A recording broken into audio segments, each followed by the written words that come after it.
My experience with students being on the road primarily and not getting simulation time has been pretty scary.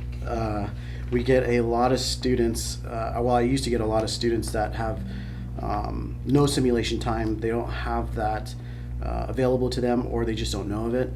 And I'm used to just getting in the car and pretty much teaching them from there. So as you can probably tell, there's a lot of pedal confusion, panic moments, which can create a very dangerous environment. It's really important that we try to get them in the simulator as much as possible to be able to do those things in a safe environment. It's been my experience as an instructor on the road that when students come in and they don't have any fundamentals lab experience, only experience driving with their parents or other family members, sometimes we see some bad habits, small bad habits, not huge, misinformation that's passed down. As far as rules of the road, things have changed since the parents learned how to drive. And also the situation out here in Phoenix, Scottsdale, might be a little different than rural areas that they might have learned how to drive in.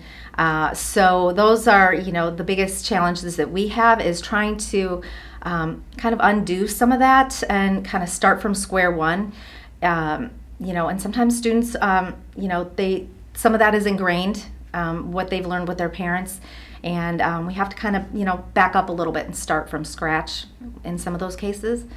That's been my experience as being an on-road instructor. As an on-road instructor, when I take students out there driving, many parents are very thankful for us to get them in some more complex situations where they don't feel comfortable taking their students.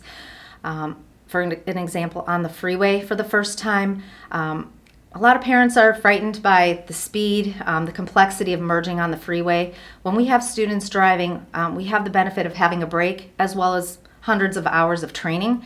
And we feel very comfortable to get the students into situations on the freeway, roundabouts, making left turns at a green light, situations where parents, it raises parents' anxiety because they don't have the control of the vehicle like we do, and they don't have the training like we do.